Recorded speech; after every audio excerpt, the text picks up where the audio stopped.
Figure drawing is one of the most fundamental exercises that artists can do. Character design is probably the most popular interest in what artists try to get into. Pretty much every illustration has a figure of some kind, unless you're just doing environments or something.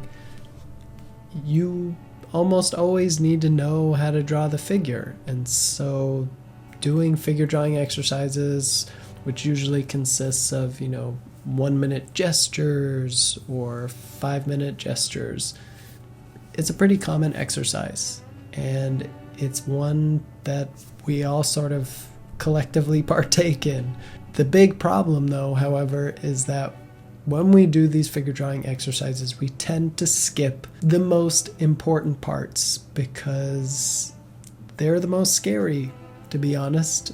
They're the hardest ones to do, and that is drawing the hands, feet, and head. Now, usually you'll draw in the head in some sort of oval shape. You'll draw the hands as some, glove shape, and the feet as some triangular block.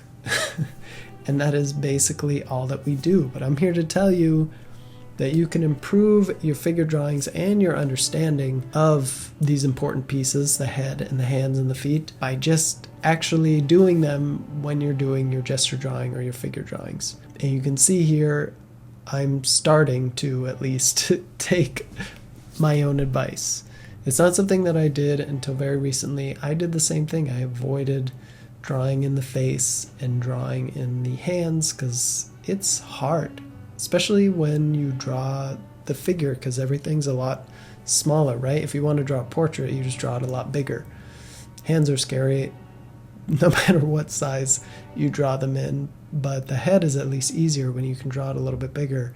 It becomes so much more complicated when you have to simplify things, because simplifying things is hard. It's very hard. It seems easier because there's less marks, it looks less complicated, but it is so much more difficult because you are trying to say a lot with a little. And when you don't have the knowledge of what's going on, it makes it incredibly difficult, to draw a head. If you don't know, you're just relying on the symbols that you know. And if all you know is how to draw an eye is when you're up close to it, you're going to have difficulty drawing an eye when you're far away, which is really just a suggestion of an eye. And so I started to draw the face in. And I honestly think doing this I have no scientific proof about this other than the fact that you learn through practice, is just honestly to stop avoiding drawing that face in.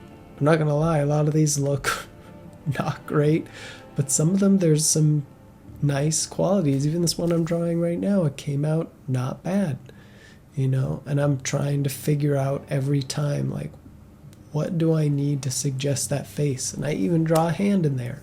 I'm starting to draw hands. Hands are one of the scariest things too. But actually when they are simplified, it's almost the opposite of the head, where a simplified hand may actually be easier than a more complicated one, because there's a lot of joints and different pieces to the fingers. But when you simplify it, you can kind of use that glove shape and get away with a lot of simplification. And where the head, it's very obvious where things have gone wrong. On the hands, you can get away with a little bit more, I think. So the hands are a little bit easier, the head's a little bit harder. But it's still very good practice. I had to blur out the reference on these, except for this one, because obviously it's not safe for work. You get the gist of what I was studying from these gestures, hopefully, these figure drawings. But now I'm making an effort now to always be drawing the hands and the face. It's difficult, it does not always look pretty, but I know that it will pay off the more that I do it, the better that I'm going to get at it. And that doesn't mean drawing in the same shapes that you're seeing all the time because you're just suggesting some things. You have to try new things in order to see if you can get a different result. There's that saying where if you try the same thing over and over again, you're insane or something. You have to try new stuff. You can't just keep trying the same thing over and over again. So go at new poses. When you can't figure out the face and it's not coming out right, try something that you don't think will work and see if you can come up with something better. I'm not going to lie, it's hard and it's a little scary, but I promise you it will lead to growth. Figure drawing is really fun, and adding this part in, even though it makes things a little bit more scary, it's just going to make you a better artist. And that's what we're all trying to do, right? So the more that you can do to better yourself, to strive for that excellence, make your drawings better, the better off you're going to be. And drawing in the face and the hands when you're figure drawing, no matter how ugly they may come out, they will help you in the end. And eventually they're going to come out pretty good because you practice them. I hope you think about this next time you do another figure drawing session. Have a happy and healthy creative process.